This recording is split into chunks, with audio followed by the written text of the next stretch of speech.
మాకు ఇంకా టైం కావాలి. కొత్త అల్లుడికి ఆశామూడడం అడ్డొచ్చినట్లు మాకు ఎన్నికల కోడ్ అడ్డొచ్చింది. ఒక్కొక్కటిగా సరిదిద్దుకుంటున్నాం. కేబినెట్లో ఉన్నోళ్ళమంతా కొత్తోళ్ళం. మాకు ప్రతిపక్ష పార్టీ సహకారం కావాలి. పేదలకు ఇల్లు కట్టించే బాధ్యత మాదే.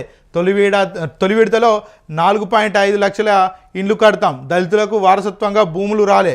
ఇందిరమ్మనే దళితులు గిరిజనులకు భూములు ఇచ్చింది. ఇందిరమ్మ హౌసింగ్ యాప్ ప్రారంభంలో సీఎం రేవంత్ రెడ్డి అంటాడు.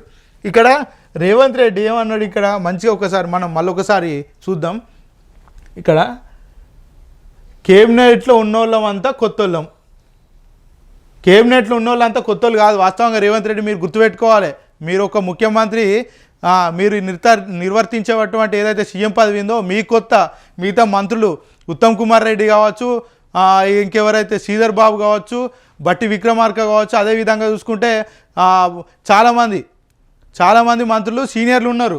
మీరు ఒక్కరికే పదవులు కొత్త కావచ్చు, కానీ వాళ్ళు మంత్రివర్గంలో గతంలో ఉమ్మడి పాలనలో కూడా వాళ్ళు మంత్రివర్గంలో ఉన్నారు. వాళ్ళకు అర్హత ఉన్నది.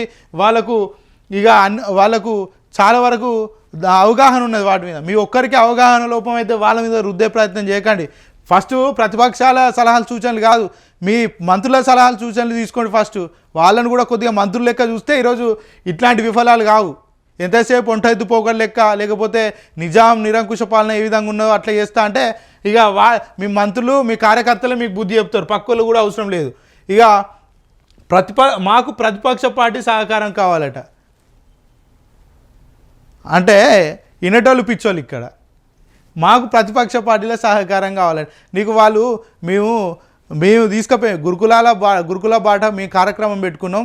విద్యార్థుల తరపున విద్యార్థులు ఎంత ఇబ్బందులు పడుతున్నారో మీకు రేపు జరగబోయేటటువంటి అసెంబ్లీలో మీకు మెమోరైనా ఇస్తామంటే వాళ్ళకి ఇవాళ అడ్డం ఉంటావు. నువ్వు అటు లగాచర్ల భూములకు అన్యాయం జరుగుతుందని ప్రతిపక్షాలు పోతే అక్కడ వాళ్ళని రాకుండా చేస్తావు. ఇటు మూసీ నదిలో ఇబ్బందులు పడుతుందని కొంతమంది బీజేపీ నాయకులు కావచ్చు, బీఆర్ఎస్ నాయకులు కావచ్చు, అక్కడ పోతామంటే వాళ్ళకి అడ్డం ఉండి వాళ్ళని అక్రమంగా అరెస్ట్ తీసుకుపోయి పోలీస్ స్టేషన్లు ఇస్తావు. ఇక సలహాలు ఎక్కడి నుంచి ఇస్తారండి? అంటే నోట్లకు వచ్చినాయి, లేకపోతే మెదళ్ళు ఇన్నాయి పోయి వచ్చి సలహాలు ఇవ్వాలా మీకు? అంటే వాస్తవంగా గ్రౌండ్ లెవెల్లో ఎంత అన్యాయం జరుగుతుంది జనాలకు అని నీ ప్రభుత్వానికి చూపెట్టడానికే ఈరోజు ప్రతిపక్ష నాయకులు పోతుంటే నువ్వు వాళ్ళను అడ్డుకొని మళ్ళీ ఇట్లాంటి స్టేట్మెంట్లు ఇచ్చుడు పట్ల ఏ విధంగా ఎంత ఆశ్చర్యాస్పదం అంటే అర్థం చేసుకోవాల్సిన అవసరం ఉన్నది. ఇక ఇందిరమ్మనే దళితుల గిరిజనులకు భూములు ఇచ్చింది. వాస్తవంగా ఇచ్చింది. మరి నువ్వేం చేస్తున్నావు? భూములు గుంజుకుంటున్నావు, ఇల్లు కూడా కొడుతున్నావు.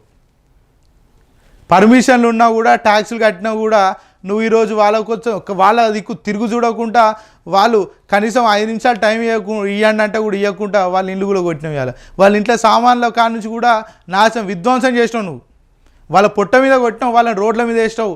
అక్కడ మనం అదైతే సున్నం చెరుకు సంబంధించి అక్కడ ఉన్నటువంటి మహిళలు, బాలింతలు, చిన్న 3-4 నెలల పసుకున వేసుకొని ఉన్నటువంటి తల్లులు ఆ వర్షంలో నిలుచున్న పరిస్థితి, ఇల్లు లేక గూడు లేక.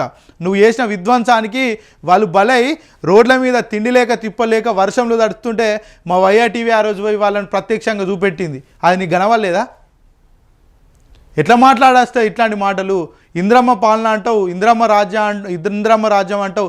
అంతే ఇందిరమ్మ చేసిన మంచి పనులను ఎక్కడ కూడా నువ్వు తీసుకోవు. ఏమైతే ఇది ఎమర్జెన్సీ పాలనలో లేకపోతే ఇట్లాంటివే నీకు గుర్తుంటాయి. కాకపోతే ఇందిరమ్మ చేసిన మంచి పనులను ఎందుకు నువ్వు తీసుకోవు? స్ఫూర్తిగా తీసుకోవాలి కదా.